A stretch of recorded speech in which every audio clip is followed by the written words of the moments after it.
watched it. I was What a are second you off. smirking about over there? I was What's a that all second about? off. Huh? As a second off, if you rewatch that back, we are there, and then I click it. All right. Well, we're just gonna have to scrap the whole thing then. You know? Yeah. Start again. Come back in another 15. Yeah. Speaking of which, I need to mute the stream here so that way you guys don't hear me talking. Good morning to everyone that's in here. It looks like we got Brokioshi. How you doing? I show we've only got 2 people in here. I'm the other person, so hopefully that's not true. But we'll go ahead and get started, guys. We're going to take a look at some charts as always and go over the price action because we did have some interesting price action going into last night. I actually was covering it live in the moment when it was happening. I'll walk you through what I did and how you should have looked at it and look at the price action going forward. So first things first. Oh, entire screen. There we go. Screen 2. Haven't seen that before. All right. So this is the DXY. This was our inflection box. What did we talk about? That this is resistance until proven otherwise. If it gets flipped, we're looking for upside. However, you've come into it now here. You've swung fail on a daily into pretty much the edge of the gold pocket here and this local like open or closure, however you want to look at it. If you go to the weekly, you can see this is kind of where the last weekly settle up was. But realistically, you've come in. What was kind of interesting about this whole interaction was this piece right here when Mr. Powell was talking. I believe we did get economic data as well. It was hard to find the stream. It wasn't showing on my feed. That's weird.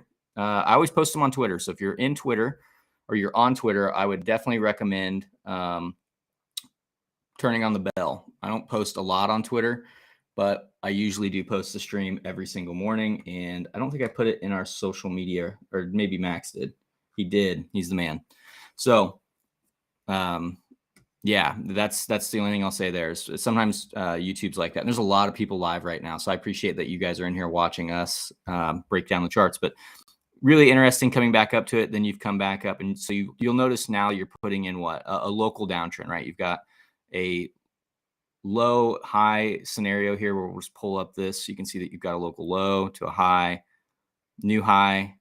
Now right here, you're threatening to make a lower low, right? I'm just going to skip over this and lower high into what? A lower low. So we now have a local like 1 hour downtrend at resistance. So you would basically be identifying your next support. Simply put, looking at this, it's a ways away.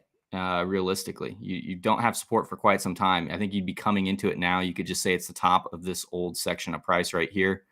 Okay. You could just extend this to the right. And there you go. Okay, so you can see this is your wick high on your SFP of the range initially, along with this daily candle open. We're just kind of using it, or close, I guess, just using it as a little extra area on the box. But realistically, you've already back tested your old range. So you're coming into support on the DXY. Would be curious to see if you get a lower high off of this, or if it pushes down lower into these regions. If it pushes lower, that's going to bode really well for Bitcoin and other assets. However, if this finds support here and makes a run back at this resistance and starts consolidating, making a new uptrend on the daily potentially, because as you can see, just what we did with the polyline tool, you can also do here. And what you'll notice is what? You've got a pretty large downtrend right now. So if you put in the low here, you want to see this. If you want to be bullish on the DXY, you want to see it coming up and actually making a new high, establishing a new trend. However, I think that's getting ahead of ourselves. I think for right now is just understand this is at support. Bitcoin has also hit resistance. That's important inside of the range. We're going to talk about that, and we'll just roll right into that. So these things start to tie together. As the DXY is melting down here into support, what was going on with Bitcoin? It was coming into its support. So those two things alone usually add up to a decent little trade, right? So we've got a lot of lines on the chart. I'm going to go ahead and get rid of these guys real quick, and this guy, and even this guy. Okay, so straight away, previous week open up here at the highs and the previous week high, very important. What else do we have here? Previous week low, also very important. I actually believe this is an old previous. No, it's the right previous week low. Yeah, we're good there. This is the wrong previous week high, but it's the swing fail, so I'm going to leave it there. Previous week low has been taken into what? The 6M1, 22,407. That was the level. And we were kind of on about, like, if you went out to the daily, you should be looking, realistically down a little bit. And I was looking for 22,561 last night as kind of an important low to be gauging this reaction from. So you had some interesting price action. As you came down straight to the level at 22,407. And I believe I have XO up as well. I do want to take a look at that. So as we were coming into this level, I actually did not take this initial trade, right? I think it's right here. That's it. This one. Main reason I didn't take this trade is it really wasn't seeing the buying imbalances and new buyers entering the market. And you can see we came down, really quick move, OIs coming off, things you want to see, into a really key support level at 22,407, right? So we already know straight away that we're interested in this move, but this might not be the entry. And so what I had told them was I didn't take it. I was looking back up to 22,561 for some kind of a confirmation, and then looking up to potentially 22,750 to front run this 22,810 level, which we'll talk about, which is your September high, still gets things really, really well. So if we crack the September high, we'll talk about what we're looking for. And those are going to be the next targets, for this. And I think that they're valid as of right now. But if you were patient and you sat this move out, for me, I just told them, I was like, I would be comfortable with letting my stop loss get hit here if, I took this trade. Stop loss will go below the low. Obviously, that would have got you stopped out. However, what do we talk about frequently on this channel is that just because you get stopped out of that initial first trade, you did get first take profit on this first trade as well. It did come in if you took it. You ended up getting a second trade. So you get to take the trade again. So you just let it stop you out because you have to be able to define risk. If you cannot define risk, you should not be just sitting in a trade without a stop loss, right? So either you worked up your risk to have a super wide stop all the way down below probably these local lows right here, or you're just trading this real time saying, okay, I'm waiting for the next push into this level because what we had on order flow was not giving us a good low right here. You can see that this was, you don't have buying imbalances until about right here. And as they're coming in, the open interest increase isn't that great. And you can see that your delta is kind of low in terms of what you want to see. You want to see this really ticking over and being strong. So as you came in and took the low, what did you get? You can see a lot of sell imbalances here. These are probably people either, I'd have to look into it, shorting the low or, being forced to sell as their stop losses are taken from this prior low right here. So you can see that here, stop losses coming out, forced to sell out of those positions. And what do we get? Same thing, really fast candle, high negative delta at the lows. And then you start getting the stronger positive delta right here straight away, which is what you want to see. You want to see that V shape in delta and V shape in recovery here with the strong buying imbalances of, 650K, 1.5 million, 1.6, 2.4, 1.2, 1.5, right? The OI is going up with it. It looks a lot better. Straight to the VWAP, grinds against it, and then up it goes, right? So no real formal rejection there even. That is what you want to see. You want to see that, and you've got strong delta, the whole trend. So the trend looks good right now in terms of where we are locally on this move. So then you just need to have your targets in play, okay? So what I mean by that is you've already found your entry. It was the secondary entry. I took this last night. I closed at the VWAP, just preeminently was closing here at the VWAP because that's where I was going to take my first profit. And then I went to bed because that's what I wanted to do. So you can see right here on the secondary entry, boom, you've taken the low. Previous week low has been swept. You can't preset for this level. You have to take it real time because if you don't hold this low, as we mentioned, there's nothing beneath you. Like if we got to the 4 hour, you can see exactly what I mean. You lose this area of the chart. Presetting is dangerous unless you're just presetting with a predetermined risk percentage. So you're basically taking it back to the VWAP, or this local low at 22,561 was the low that I was talking about. And I believe I saved it right here. I'm going to go ahead and adjust this. This is the one that I was interested in. And I'm going to make sure that we get this right. There you go. This low right here. Okay. Go down to the 5 minute. You can look and see the interaction with it. Interaction's pretty clean, even on the initial bounce. Boom, boom, resistance. Then you're chopping around it, finally confirming as support along with the VWAP. You get the move up. And what do? You come back, you've back tested that previous daily low. Go out to the daily time frame, and you can see that it's not your technical previous day low. However, it is an important low inside of this little structure here, meaning that as we were putting in candles in this area, this was going to be a key one because it's the overall low that we've made since, coming up above 22,810. That's going back to January, the last time we were discounting this price action. So these candles on over from the 31st. So that's good 8 days worth of price action. So pretty important low to hang on to. From there, you're looking at 22,810. Then we can go ahead and say, all right, next I'm interested in 23,245 if you reclaim 22,810, that is. And then we're looking up to where our next weekly highs in this region right here. So this is going to be, if you wanted to mark them off, the most they're the targets, but they're most important inflection points. So again, you guys know how I like to box things off to make it simple. Boom. Okay, so there's box 1, and box 2 would look like this right here. And we can get rid of this box, even though I think it's still very relevant. Go down to the 5 minute now, and these are your targets, right? So you still got to get above 22,810, right? So we've done nothing of consequence. And in fact, we've done something that we don't want to see. So we do need to see price. I wouldn't say has to be today, but it would definitely be helpful if price can reclaim 22,810. You can see we've been talking about how we're flirting with the idea of closing back below this support, which is a prior local high right here. Don't want to see dailies starting to close below this level and turning it into resistance, because then you're just living at the lower half of your range. And there's a difference between consolidation at support and consolidation above support, meaning that you'd be consolidating potentially on top of support. And that's going to weaken support over time, usually. That's a very real possibility. Whereas this right here, it's coming down, finding support. So you want to see this buy up look just like these, where you get a good buy up and you start reclaiming some levels. Because if you come down and you start pressing against this, it can get weaker and weaker until finally it breaks, and then you get a big sell-off, right? So that's what you have to be aware of in this instance. However, what did we talk about yesterday? We said that we all know the downside risk. Everyone in crypto has been talking about it. It's no secret what the targets are if we break down. The harder trade is that you had a really clean range and a very good set of levels here that we've been shilling for weeks now. I would argue that our levels are as clean as any. You've got some of the cleanest levels here to work off of. The harder trade is going to be taking the good trades that are there. Like right here, these are good trades. They're offering up entries for you and giving you low risk invalidations to take them. So take advantage of it while you can. You're going to eventually lose a trade no matter what.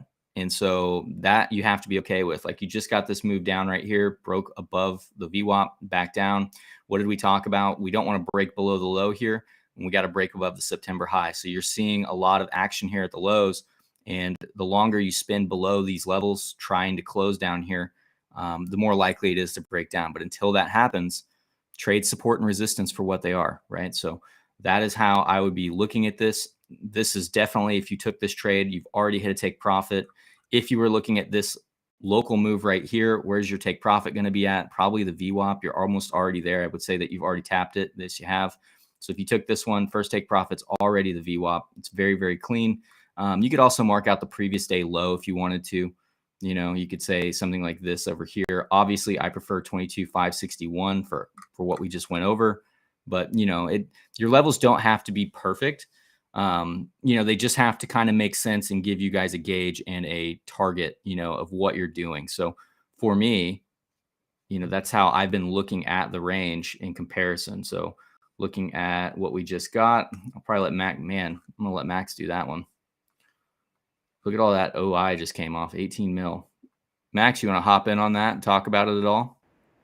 Yeah, sure. I mean, it just took out the one long trade I was going to mention, because I don't want to say another SFP, but but yeah, it's now it blasted through the golden pocket that I was going to mention. If I share your screen, share your XO. Look at all those zeros on the chart. There we go. So I was going to share this one, but I like this one because, you take in the lows and it just absolutely blasted through it just then. Let's have a look at this one initially. So looking at the price action for the day, you have had many buyers, as Magic mentioned. The crossover was good here, the delta switch up, and you've got the buyers coming in at this region on the charts, and you can clearly see them when you zoom in. You've got a lot of buyers there, and that pretty much continued. Even after this little dump, you had more buyers come in, and when people like this that have bought in these regions, when they see another dip and they get a spike from it, that's where people trail their stop losses to. It's a logical thing to do, but that's why price will then seek to trigger all them stop losses. So that's all I'm really looking at this as. It was just taking out all the traders that have bought it down here, bought in this region of the chart, saw this low, thought, you know what, that's a nice place to put my stop loss. And, they just got wrecked. And that was in about like a 2 to 3 second candle. You did get some buying imbalances in here initially. Does it look like it's going to go any higher? Well, other than those buying imbalances, you've not really had anything to say that this is, going to be it. However, you have had the makings of it, with that being the volume spike. 59 million is huge on a 5-minute candle. Negative 42 million delta, that is also very big. And, they've wiped out a lot of longs there. So it really negates, this little move here, negates looking for a swing failure pattern here, pretty much, because you've wiped out all the traders, all the longs. So there's no point really looking for a swing failure pattern here unless you were to get trout traders. That's the only way that you'd want to trade this swing failure pattern now, because it just wiped out everyone. So to be so enthusiastic when I say wiped out then. But yeah, the only other long that you've really got is that single print below us, and it's not very far. It's really not. And is it going to hold? It's going to be an important one. But now it has taken this all this liquidity. Arguably, you could warrant it's going to seek the higher liquidity now, taking all the longs out, and potentially going to come up and maybe put pressure on that 22,800 or 22,810, because I know Magic loves that number. I feel like he said it so much over the last month. No, 2 weeks. It's been a big level. It's been gold, man. Gold. Honestly, I think every stream you mention it. It's brilliant. But yeah, that this little move has pretty much taken out what I was going to talk about. I was going to talk about the trade, because Magic took this trade. I took this one. And this is the reason for the members in the group that I was not in the members update. So I took this long here. It was an SFP of the low that we had before. We mentioned it on stream. It was the SFP of this low. Zooming into it, you can see that you had a very clear delta switch up. You also had right at the bottom some trap traders. You can see the open interest increase on the negative delta. So you had some trap traders buying imbalances in the candle that pushed you away on the 1 mil volume chart. It was very neat. So I entered in this region. First take profit hit the VWAP, and I thought, you know what? I've caught a good one here. I'm going to sit up and wait this one out. It was going to reject it on it to stop me out. So I waited, removed my stop loss at entry, waited. I thought, you know what? It got to like 4 a.m. I think it was about here that I thought, you know what? I'm going to just put my stop loss to entry and walk away from the charts. So I was up to like 4 a.m. and we did the members update at 6. I slept through every single alarm, and I slept through the drop, which is very rare because I have a lot of alarms that go off.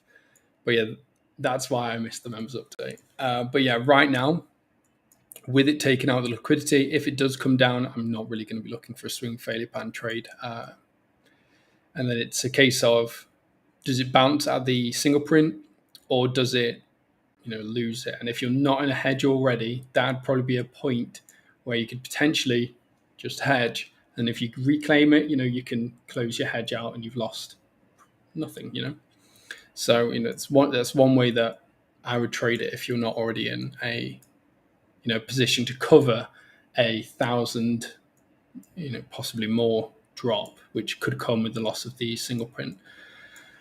But yeah, I'm going to keep it pretty quick, Magic. I've not really got too much to say. I don't know where you're hiding. How dare you? We're at, 20 minutes? Well, Bitcoin is trying to bounce a little bit here, guys. So remember, as we talked about, you've got a nice range. I do like that you're emphasizing that a swing failure pattern doesn't make sense there because we've already taken out those traders. It's very relevant because a lot of people will preset for that. They'll just set a buy at the low, knowing that price usually gets a reaction off those areas because of stop losses, things like that. And in this case, probably gonna get wiped out, like in my opinion. I think at that point you just go straight through it potentially because I don't know what that single print's gonna offer up in terms of support. And to me, it just doesn't look good when you do that. So it's definitely kind of like you said. I think that the more likely scenario is if we can start hanging on to like that 22,561 level, get above 22,810, is start heading up to like 23.2 and then maybe even 23.7 over time, and take out some other traders and continue the range, which I would be a big fan of. If it doesn't, though, it's kind of like you said, be prepared to hedge. But yeah, it's still range bound. The order flow has been pretty good, been pretty easy. I don't look at it quite the same way that Max does, as in depth, but you guys have to do what works for you and find your entries. That's why I keep mine as simple as I do. I only work on the 5 mil volume chart. I almost never even get over to the minute chart, which I'm sure drives Max absolutely insane to a degree, because I know that he said that my buying imbalances that are on the screen and stuff are like really tiny, all that stuff. So I tried it for a while. I just couldn't get used to it, mate. I have both of them up. I have the volume one and you look at the footprint on the volume chart. I don't think that's right. I don't think it's right. Well, I mean, luckily you don't make the rules. So very true. I don't think there's really anything else to talk about. I've gone over where I'm interested in altcoins again. We'll see if we get them. It really is going to depend a lot on what happens with Bitcoin and the DXY here. But they're all kind of doing, I wouldn't say doing nothing, but they're a little bit on the stagnant side. They've all run into resistances. Yeah, I'm not seeing anything that's too relevant, that's new to talk about. Everything's kind of just, stuff we've covered. Let's see, Adam. I'm just rolling through 5 or 6 of them that I'm actively trading, and all the targets that I have, none of it's been invalidated. So I don't think I'm gonna hop onto too many alts. I'll probably be live tomorrow night again, guys, for an altcoin live stream. So if you guys are into those Friday night streams, you're more than welcome to stop by. Usually they're a little later in the evening, 8 o'clock my time. So that's Central Standard Time in the US. That's like 5 or 6 a.m. for Max, so he's usually still asleep. But if you're in the Eastern time zone, it's just 1 hour after that. So if you got to put the kids to bed, things like that, I'm giving you time, right? So I don't have anything else to talk about either. Probably going to hop off, keep this one fairly short. You're getting a lot of buying. I'll just go over what's happening right here. When you see a ton of aggressive buying, because that's what delta is, that's what you see on the footprint chart. You see the delta. So you can see here there's a ton of market buying. That was disgusting, Magic. You've got 10 million, just over 10 million buys here. And they're failing to, it's okay. One thing, it's good that there's buyers coming in, which is great. That's what you want to see if you want it to climb. However, when they are failing to push the price, what is this? $50, less than $50. When they're failing, that amount of delta is failing to push the price, $50, shows you that someone's there holding it down in a limit order. You're really testing who's going to break first. Are the people that are aggressively buying into this order and not finding any, luck with their trade? They're not finding they're breaking the move. Are they going to break? Or is it the person sat with the limit order? But when you're getting this, normally it doesn't end too well for the aggressive trade. So, keep that in mind. But yeah, I'm done. Sorry. You mean to tell me that longing just underneath the VWAP's not a good idea? Thought that was the best setup. Yeah. Yeah. But all right, guys, I'm gonna pop off here. Do us a favor, smash the like button, subscribe if you're not. Leave a comment on the videos if you feel so inclined. And I don't know where that came from. Join the Leading It's Crypto me. Discord. That's you. Ah, I yeah. was We'll doing see it you yesterday. I was like, that's cool. I can do this one as well. we will see you on the Sin City stream today. I'll be around for that, and then I'm on Debate Crypto after that as well. So I'll be doing TA Thursday with I believe it's going to be Miguel this week. So we'll see you over there. Cheers.